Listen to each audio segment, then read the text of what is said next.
Hello learners, welcome to my YouTube channel Vaishnavi Shiksha classes.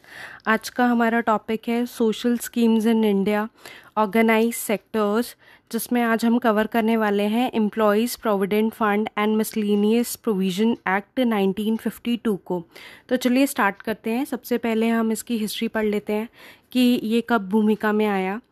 तो सबसे पहले जो the employees provident fund and miscellaneous act है, वो जब बना था तो वो एज अ सेफ गार्ड बना था। किसके लिए? वर्कर्स के लिए बना था कि आफ्टर उनकी रिटायरमेंट के बाद उनके देखा जाए कि उनको किस पैसे की ज़रूरत हो सकती है, वो किसी पे डिपेंडेंट ना रहे। तो इसीलिए इस चीज़ों को ध्यान में रखते हुए ये एक्ट बनाया गया। और इस एक्ट में था कि अगर किसी भी वर्कर की अर्ली डेथ हो जाती है तो पहले से ही वर्कर्स में ये हो उत्साह हो कि वो पहले से इतनी सेविंग कर सके कि आगे जो भी उसकी फैमिली है उसको एक फाइनेंशियल असिस्टेंस मिल सके। पहली बार 1925 में गवर्नमेंट ने इसको इनैक्ट किया था, प्रोविडेंट फंड एक्ट। लेकिन लेकिन ये सिर्फ गवर्नमेंट एम्प्लॉयज़ के लिए था। इन 1931 में क्या हुआ, रॉयल कमीशन ने स्ट्रेच दिया कि ओल्ड एज बेनिफिट होना चाहिए। और थर्ड लेबर मिनिस्टर्स कॉन्फ्रेंस, जो कि 1942 में आपकी हुई थी, उसने एक मॉडल तैयार किया प्रोविडेंट फंड रूल्स को लेके। जो कि मॉडल था उसको रखा गया स्टैंडिंग लेबर कमेटी के सामने 1944 में। उसके बाद फर्दर आगे हम बात करते हैं तो लेबर इन्वेस्टिगेशन कमेटी जो 1946 में बनी थी, डेलिब्रेटली उसने ये इशू उठाया। और फर्स्ट टाइम 1948 में गवर्नमेंट ने इम्प्लीमेंट किया था। लेकिन ये सिर्फ coal mines provident fund and bonus schemes को ही इम्प्लीमेंट किया था, जो कि कोल माइंस फैक्ट्रीज़ के लिए जो इन्होंने बनाया था प्रोविज़न, उसी को इम्प्लीमेंट किया था। लेकिन आगे but the scheme was only for the coal mine workers and it extend to the whole workers once again. दोबारा ये एक्सटेंड हुई।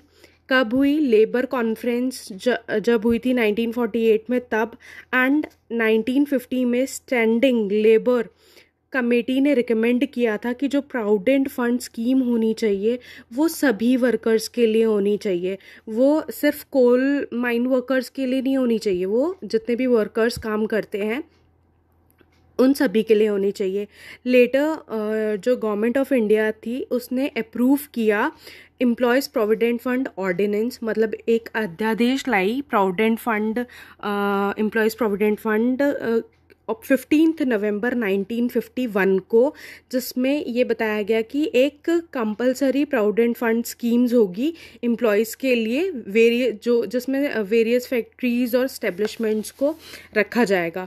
जो ये ऑर्डिनेंस था इसको फिर रिप्लेस कर दिया था, एक एक्ट आया था 1952 में उसने। तो मतलब जो पहला एक्ट हमारा आया था वो 1951 में आया था, जिसमें कंपलसरी कर दिया गया था provident fund scheme for the employees of the various factories and other establishment. चलिए आगे थोड़ा सा बढ़ते हैं हम इसके। तो जो एम्प्लॉयज़ प्रोविडेंट फंड एक्ट था वो अमेंड हुआ था मई में। तो जो 1958 में एक्सटेंड थे बेनिफिट्स, इसमें जो भी एस्टेब्लिशमेंट्स थे तो वो किससे बिलोंग करते थे? गवर्नमेंट या लोकल अथॉरिटी से बिलोंग करते थे। तो जो ईपीएफ एक्ट था उसने अमेंड, इतनी बार इसके अमेंड हुए हैं, मतलब बहुत बार हुए हैं। और इसलिए हुए थे कि क्योंकि इसको और मोर बेनिफिशियल बनाने के लिए और प्रैक्टिकल बनाने के लिए। तो अगर किसी भी चीज़ को बहुत ही ज़्यादा बेनिफिशियल बनाना है या प्रैक्टिकल बनाना है तो हो सकता है कि उसमें जो अमेंडमेंट्स हों वो कई बार किए गए हों। अच्छा, अब इसमें क्या था कि on a review of working of the scheme over the year it was found that provident fund is undoubtedly an effective old age benefit. सबको पता है कि ये ओल्ड एज बेनिफिट है। But if bread winner dies, अगर जो कमाने वाला इंसान है फैमिली का, अगर उसकी मृत्यु हो जाती है during and after the job, या तो वो जॉब पे रहते हुए उनकी मृत्यु हो जाती है, या तो जब वो रिटायर हो गए तब उनकी मृत्यु हो जाती है, तो क्या जो ये मनी नहीं है, ये क्या सफिशिएंट है लॉन्ग टर्म प्रोटेक्शन के लिए? तो उस समय पे ये जो इन्होंने अमेंडमेंट किए थे तो उस हिसाब से ये सफिशिएंट नहीं थे लॉन्ग टर्म प्रोटेक्शन के लिए। तो इसको देखते हुए, इसको मद्देनज़र रखते हुए एम्प्लॉयज़ फैमिली पेंशन स्कीम आई, जो कि आपकी आई थी March 1, 1971 में। इसको फर्दर कई एक्ट से इसको रिप्लेस किया गया, जैसे 1976 में अमेंड किया गया और इसको लिंक किया गया insurance and the employees deposit linked insurance से, जो कि अगस्त 1, 1976 में आई थी। बट 1995 में जो गवर्नमेंट है उसने चेंजेस किए एम्प्लॉयज़ फैमिली पेंशन स्कीम में, और इस पूरी जो आपकी स्कीम अभी मैंने बताई उसको पूरा रिप्लेस कर दिया गया एम्प्लॉयज़ पेंशन स्कीम 1995 से। तो अभी जो स्कीम है वो आपकी कौन सी स्कीम चल रही है? एम्प्लॉयज़ पेंशन स्कीम 1995 चल रही है। तो अब इसका ऑब्जेक्टिव क्या था? जो employees provident fund and miscellaneous provision act 1952 आया था, इसका ऑब्जेक्टिव ये था कि इनका मेनली जो चीफ ऑब्जेक्टिव था वो ये था कि एम्प्लॉय को फाइनेंशियल सिक्योरिटी देना आफ्टर द रिटायरमेंट और ड्यूरिंग हिज ओल्ड एज। उसके बाद इनका ये था कि ये जो ये स्कीम है, ये यही नहीं था कि इन मॉनेटरी असेसमेंट दे रही है, असिस्टेंस दे रही है रिटायरमेंट के बाद। इसका ये था कि फैमिली पेंशन स्कीम भी इसके साथ में थी, but now employees pension scheme is constituted to provide financial security. अब ये एक प्रकार की फाइनेंशियल सिक्योरिटी देती है pension to the family of the worker after his death. अब हम इसका देख लेते हैं कि इसका स्कोप या कवरेज कहाँ पर है। तो ये जो एक्ट है ये अप्लाई होता है हर उस स्टेब्लिशमेंट में जो कि स्टेब्लिशमेंट स्पेसिफाई है शेड्यूल 1 में, और जहाँ पर 20 या 20 से अधिक लोग काम करते हैं, जहाँ पे 20 या 20 से लोग अधिक काम करते हैं वहाँ पे ये कवर होता है एक्ट। बट सिनेमा या थिएटर्स में, अगर सिनेमा या थिएटर्स में 5 या 5 से ज़्यादा व्यक्ति काम करते हैं तो वहाँ पर ये एक्ट लागू होगा।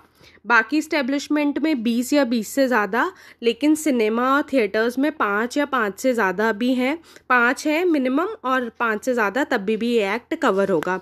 अच्छा, जब बिफोर द अमेंडमेंट होने के पहले जो वर्कर था उनके लिए था कि वो उनको कंप्लीट एक ये एलिजिबिलिटी क्राइटेरिया था कि उनको अपनी सर्विस का 1 ईयर कंप्लीट होना चाहिए, तभी वो इस एक्ट के अंदर आएंगे या कवर होंगे, मेंबर बनेंगे। लेकिन अभी अमेंडमेंट के बाद ये हुआ कि जो भी सेंट्रल गवर्नमेंट ने नोटिफिकेशन दिया हो, ऑफिशियल गेजेस्टी ने ये स्पेसिफाई किया हो, कोई भी स्टेब्लिशमेंट जिसमें 20 या 20 से अधिक लोग काम करते हैं वो वहाँ पे वो ये एक्ट अप्लाई होगा। अच्छा, अभी तक टिल मतलब मार्च 2009 से लेकर अभी तक इस एक्ट में 5.73 लाख एस्टेब्लिशमेंट्स कवर हैं और अप्रॉक्सीमेटली 4.71 करोड़ सब्सक्राइबर्स हैं। अच्छा, सब्सक्राइबर से याद आया, आपने चैनल सब्सक्राइब किया ना? तो आप चैनल अगर आपने सब्सक्राइब नहीं किया है तो सब्सक्राइब कर लीजिए। आगे बढ़ते हैं। Under 3 schemes in both public, तो ये जो स्कीम्स जो आपकी employees provident fund and miscellaneous provision act 1952 है, इसके अंतर्गत में 3 स्कीम्स आती हैं जो कि दोनों पब्लिक और प्राइवेट सेक्टर्स दोनों के लिए हैं। तो ये टोटल जो आंकड़ा मैंने बताया है वो आपका पब्लिक और प्राइवेट सेक्टर्स को मिला कर के था। नेक्स्ट आपका ये है कि एग्जेम्पशन कहाँ पे है इस एक्ट में, तो पढ़ लेते हैं। Exemption under this act, the establishment registered under cooperative society act and employing less than 50 persons working without the aid of power. अगर 50 से कम व्यक्ति कहीं काम कर रहे हैं और वहाँ पर बिना किसी एड ऑफ पावर के, तो वो इस एक्ट से एग्जेम्प्टेड है। नेक्स्ट है इसका, द कोई भी establishment which has its own provident fund scheme, कई ऐसे स्टेब्लिशमेंट भी हैं जिनके खुद के अपने प्रोविडेंट फंड स्कीम्स हैं या उन्होंने रिटायरमेंट बेनिफिट दिया है, तो वो इस एक्ट से एग्जेम्प्टेड हैं।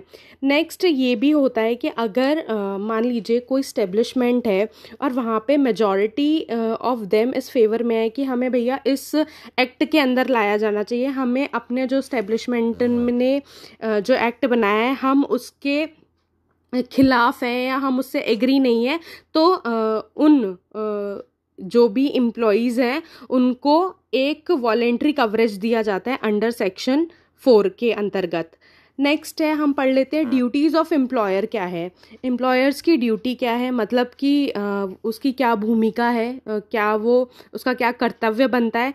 तो सबसे पहला कर्तव्य ये बनता है, एम्प्लॉयर होता कौन है। आप सरल भाषा में अगर समझना चाहें तो एम्प्लॉयर का मतलब हो गया बॉस, जिसने आपको नियुक्त किया है, जिसको हम नियोक्ता भी कहते हैं। तो वो सबसे पहले करेगा कि जितने भी उसके एलिजिबल एम्प्लॉयज़ हैं उनको एनरोल करेगा। कहाँ एनरोल करेगा, एम्प्लॉयज़ प्रोविडेंट फंड एक्ट के तहत, और वो भी राइट डेट पे, जब से उस एम्प्लॉय की ज्वाइनिंग करी है तब से उसको वो राइट इन्फॉर्मेशन के साथ उसको एनरोल करेगा। सेकेंड है कि वो उसको जितने भी इनिशियल रिटर्न होते हैं वो सेंड करेगा। नेक्स्ट आपका है कि वो एक नोटबुक प्रिपेयर करेगा। कौन नोटबुक प्रिपेयर करेगा, एम्प्लॉयर करेगा। किसके लिए, इंस्पेक्टर के लिए करेगा, और उसमें अपनी सारी इंफॉर्मेशंस रिकॉर्ड करेगा। तो हर महीने में जो इंस्पेक्टर होता है वो इंस्पेक्शन करता है कि जो भी एम्प्लॉयर है उसने प्रॉपर रिकॉर्ड मेंटेन करा है या नहीं किया। उसके बाद अगर कोई भी ऐसा बहुत सारे मैटर्स होते हैं तो उस एम्प्लॉयर का ये कर्तव्य बनता है वो सेंट्रल बोर्ड के साथ जो भी इम्प्लीमेंटेशन जहाँ पे भी हो सकता है उन मैटर्स को लेकर डिस्कशन करें। नेक्स्ट है उसका बेसिकली बहुत महत्वपूर्ण जो कर्तव्य है वो ये है कि वो फंड पे करे। अब वो फंड में क्या आता है, उसका कंट्रीब्यूशन आता है एक तो, दूसरा उसका आता है एडमिनिस्ट्रेटिव, और हम उसको इंस्पेक्शन चार्जेस भी कहते हैं। और वो कब जमा कराना होता है, वो जब भी उसने मंथ क्लोज किया, जो भी मंथ क्लोज किया उसके 15 दिन के अंतर्गत उसको ये सारे जो भी भुगतान करने होते हैं वो करने होते हैं 15 दिन के अंदर। नेक्स्ट है, हम स्कीम्स पढ़ लेते हैं। इस जो employees provident fund and miscellaneous provision act 1952 है, इसके अंतर्गत 3 स्कीम्स आती हैं। पहला आपका है एम्प्लॉयज़ प्रोविडेंट फंड स्कीम, दूसरा आपका है the employees deposit linked insurance scheme 1976, and the third one is your the employees pension scheme 1995। तो चलिए अभी पहले स्कीम के बारे में बात कर लेते हैं, जो एम्प्लॉयज़ प्रोविडेंट फंड स्कीम के बारे में बात कर लेते हैं। इसका जो है 1952 ये क्या करता है, ये प्रोवाइड करता है एक फाइनेंशियल सिक्योरिटी किसको, एम्प्लॉयज़ को, जो भी कवर होते हैं एस्टेब्लिशमेंट में by providing a system of compulsory saving. लेकिन यहाँ पे उसको एक कंपलसरी सेविंग देनी पड़ती है। उसमें कौन कौन कवर है, the scheme covers the employee getting wage not exceeding 10,000 per month. इसमें वो एम्प्लॉयज़ कवर होते हैं जिनकी जो वेज है वो मंथली 10,000 से ज़्यादा नहीं है। From November 1, 1990 onwards, the employees are eligible to become the member of the scheme from the date of joining. लेकिन नवंबर 1, 1990 के बाद से एक अमेंडमेंट ये आया था कि कोई भी व्यक्ति जो इस स्कीम के अंतर्गत आएगा वो जैसे ही उसने ज्वाइन किया है तो डेट ऑफ ज्वाइनिंग से ही वो मेंबर बन जाएगा। Both the employees and employer contribute in the scheme. अब इस स्कीम में कौन कौन कंट्रीब्यूटर्स होते हैं, एक तो एम्प्लॉई करता है और एक एम्प्लॉयर करता है। जो एम्प्लॉई होता है उसको 12% देना पड़ता है अपनी बेसिक वेज का, और प्रोविडेंट फंड में जो कंट्रीब्यूशन होता है, and employer also contributes equivalent to the employee in this fund, but a major part of his share of contribution is to be remitted toward pension fund. तो जो employer है वो भी बिल्कुल एम्प्लॉय के इक्विवेलेंट जो भी पार्ट है उसका वो शेयर करेगा। लेकिन कहीं पे कुछ ऐसे एस्टेब्लिशमेंट्स हैं जैसे ब्रिक हो गया, बीडी हो गया, जूट हो गया, तो वहाँ पे जो रेट ऑफ कंट्रीब्यूशन है वो आपका बन जाता है 10%। अच्छा, और जो एम्प्लॉयर है, एम्प्लॉयर को कितना देना पड़ता है, 1.10% of a total wage of a employee की जो टोटल वेज है उसका 1.10% वो कंट्रीब्यूट करेगा टुवर्ड्स प्रोविडेंट फंड, और साथ में जो भी चार्जेस होते हैं आपके एवरी मंथ 0.8% इंस्पेक्शन चार्ज देगा वो। और employee can make higher contribution, जो एम्प्लॉय है वो अपनी मर्जी से ज़्यादा कंट्रीब्यूट भी कर सकते हैं, तो लेकिन इसके फेवर में एम्प्लॉयर और एम्प्लॉय दोनों होने चाहिए। अच्छा, द हायर कंट्रीब्यूशन जो है दोनों का मिला के वो 20% से ज़्यादा नहीं जाना चाहिए टोटल वेज का। तो बहुत आसान शब्दों में मैंने इसको आपको समझाने की कोशिश करी। नेक्स्ट हम इसका पढ़ते हैं कि जो ये रेट ऑफ इंटरेस्ट है प्रोविडेंट फंड का, इसको फिक्स करता है सेंट्रल गवर्नमेंट, इसको फिक्स करता है, और वो किसके साथ कंसल्टेशन करता है, वो सेंट्रल बोर्ड ऑफ ट्रस्टीज़ के साथ पे कंसल्टेशन करके इस रेट को फिक्स करता है। तो हम आगे पढ़ते हैं। प्रेजेंटली अभी जो इंटरेस्ट जो चल रहा है provident fund amount of the employee का, वो 9.5% चल रहा है। Every year provident fund members get it balance record, हर ईयर उनको बैलेंस रिकॉर्ड मिल जाता है। अगर कोई भी एम्प्लॉय या एम्प्लॉयर अगर उनको कुछ भी एरर फाइंड वो करते हैं इस रिपोर्ट में, तो वो सीधा पीएफ कमिश्नर को जाके, पीएफ कमिश्नर का मतलब हो गया प्रोविडेंट फंड कमिश्नर को जाके अप्रोच कर सकते हैं। अच्छा, इसमें एक डेथ रिलीफ फंड दिया जाता है जो कि इसी के इस scheme employees provident fund scheme के अंतर्गत सेट किया गया था। इसमें जो इमीडिएट रिलीफ दिया जाता है वो 2,000 रुपये का दिया जाता है, और जो भी नॉमिनी होते हैं डिजीज जो मेंबर के, मतलब जिनकी मृत्यु हो गई है, उनके जो भी नॉमिनी है उनको तुरंत 2,000 रुपये दिया जाएगा। But the pay of the employee does not exceed 1,500, लेकिन उस एम्प्लॉय की जो आपका वेज था वो 1,500 पर मंथ से ज़्यादा नहीं होना चाहिए। In case the death has awkward, और वो जो मृत्यु हुई हो उनकी वो अप्रैल 1, 1988 के बाद होनी चाहिए, उससे पहले की मृत्यु नहीं होनी चाहिए। नेक्स्ट आपका जिसके बारे में हम बात करेंगे स्कीम, सेकेंड स्कीम जो इसकी है वो है the employees deposit linked insurance scheme 1976। इसके बारे में बात कर लेते हैं। अब ये एक इम्पॉर्टेंट सोशल सिक्योरिटी मेजर्स है जिसका नाम इन्होंने दे दिया employees deposit linked insurance scheme. ये आती है आपकी सेक्शन 6C के अंतर्गत इसको इंट्रोड्यूस किया था। किसके लिए इंट्रोड्यूस किया था? जो भी मेंबर्स हैं एम्प्लॉयज़ प्रोविडेंट फंड के, और ये एग्जेम्प्टेड था provident fund with effect from अगस्त 1, 1976 के। अब इसमें किसी भी प्रकार का अमाउंट जो एम्प्लॉयज़ है वो नहीं, मतलब no amount is recovered from employees for the insurance fund. Insurance fund के लिए किसी भी प्रकार का अमाउंट नहीं लिया जाता। एम्प्लॉयर इज़ रिक्वायर्ड टू पे अ कॉन्ट्रीब्यूशन, इसमें एम्प्लॉयर पे करेगा कॉन्ट्रीब्यूशन, जिसमें जो एम्प्लॉयर है वो 0.5% पे करेगा। एम्प्लॉय के जो भी पे है उसका 0.5% इंश्योरेंस फंड में। अच्छा, इन एडिशन में भैया एम्प्लॉयर का ड्यूटी बनती है कि उसको 2 चार्जेस तो पे करने पड़ते हैं।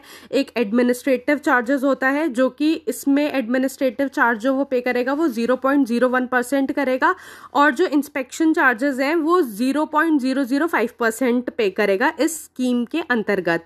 अच्छा, अब इसमें स्कीम को एडमिनिस्टर कौन करता है? इस स्कीम को एडमिनिस्टर्ड करता है सेंट्रल बोर्ड ऑफ ट्रस्टी, जिसको हम शॉर्ट फॉर्म में CBT कहते हैं, जो कि अंडर सेक्शन 5A के तहत इस एक्ट में आता है। द रीजनल कमेटी, एक रीजनल कमेटी सेट की जाती है अंडर EPF स्कीम एडवाइजर्स, जो CBT को एडवाइस करती है कि आप इस जो ये स्कीम है आप इसको इफेक्टिव एडमिनिस्ट्रेशन के साथ चलाइए।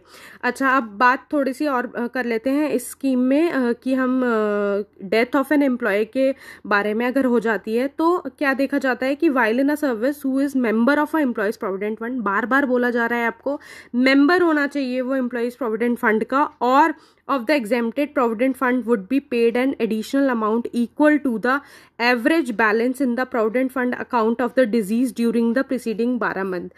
12 मंथ जो भी लास्ट उसके 12 मंथ्स थे उसमें जो भी उसका एवरेज बैलेंस था प्रोविडेंट फंड में उसका अमाउंट उसके इक्वली अमाउंट उसको पे किया जाता है at the time of death. The maximum amount जो बेनिफिट है इस स्कीम के अंतर्गत वो 60,000 है, मतलब 60,000 से ज़्यादा तक का बेनिफिट आपको नहीं मिलेगा।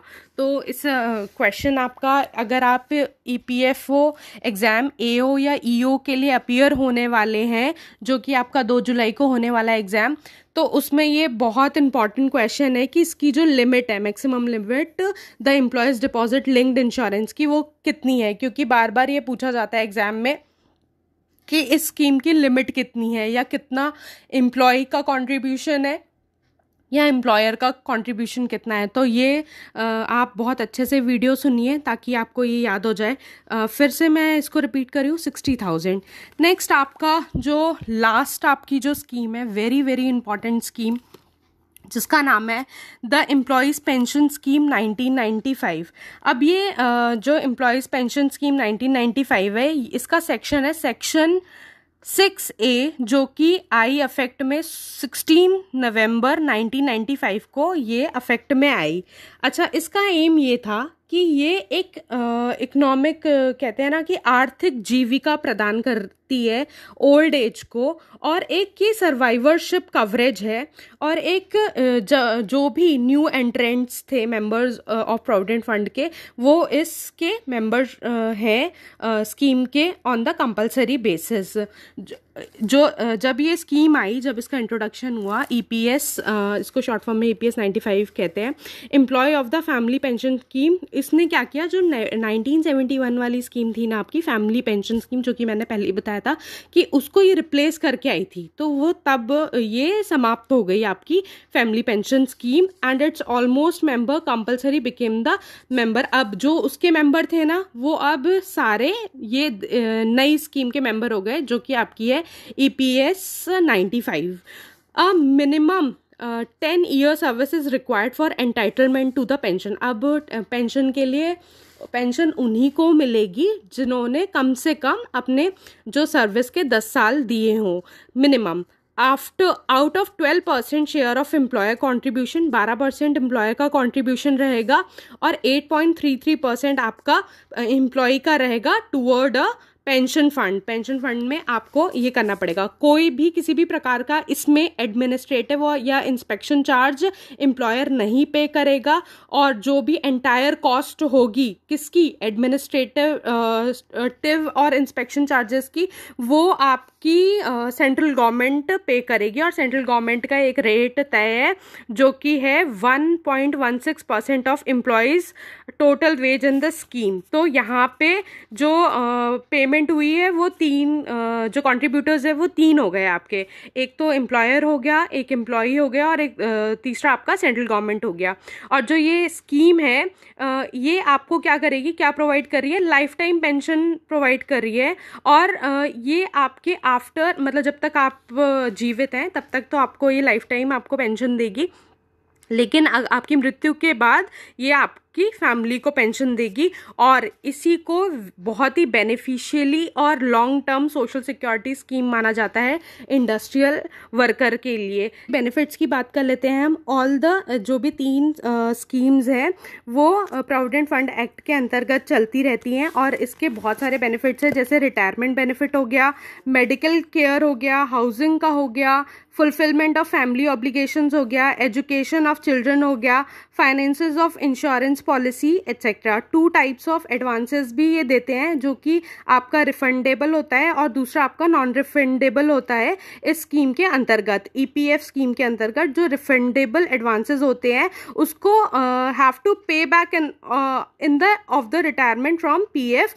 और आपका जो an employee can get advances, और जो एम्प्लॉय है उसको अपना प्रोविडेंट फंड का अमाउंट वो एडवांस में भी विड्रॉ कर सकता है, अगर उसको अपना हाउस कंस्ट्रक्ट करवाना हो, या उसको किसी बच्चे का विवाह करना हो, या किसी का एजुकेशन हो, एजुकेशन ऑफ चिल्ड्रन हो, या किसी भी प्रकार का उसका सर्जिकल ऑपरेशन होना हो, तो वो पहले भी कुछ एडवांसेस वहाँ से विड्रॉ कर सकता है अपने PF अकाउंट से। कोई भी मेंबर जो मेंबर है PF का, वो फुल अमाउंट भी विड्रॉ कर सकता है ऑन हिज रिटायरमेंट। अच्छा, at the time of termination of service, अगर उसको किसी भी प्रकार का परमानेंट या टोटल डिसेबलमेंट होता है ड्यू टू द बॉडीली और मेंटली इनफर्टिलिटी, तभी भी वो फुल अमाउंट विड्रॉ कर सकता है। या तो वो उसका माइग्रेशन हो रहा हो इंडिया से किसी कहीं पे वो परमानेंट सेटल हो रहा है अब्रॉड में, तभी भी वो अपना फुल अमाउंट विड्रॉ करवा सकता है। और in case of mass and individual retrenchment, अच्छा अब वो 90% तक अपना जो प्रोविडेंट फंड अमाउंट है वो विड्रॉ करा सकता है after the age attaining 54 years. जब वो 54 साल का हो जाएगा तो उसके बाद वो अपना 90% तक जो पीएफ फंड है वो पूरा वो विड्रॉ कर सकता है 90%। लेकिन जो उसकी एक्चुअल रिटायरमेंट है उसके 1 साल पहले उसे ये करना होगा। When an employee changes is service, अगर किसी भी प्रकार का उसके सर्विस में चेंजेस आते हैं तो जो उसका ट्रांसफ़र है, जितने भी उसके फंड है तो वो उसके इजीली ट्रांसफ़र हो जाएगा उसका प्रोविडेंट फंड, और उसको किसी भी प्रकार का कोई परेशानी नहीं होगी।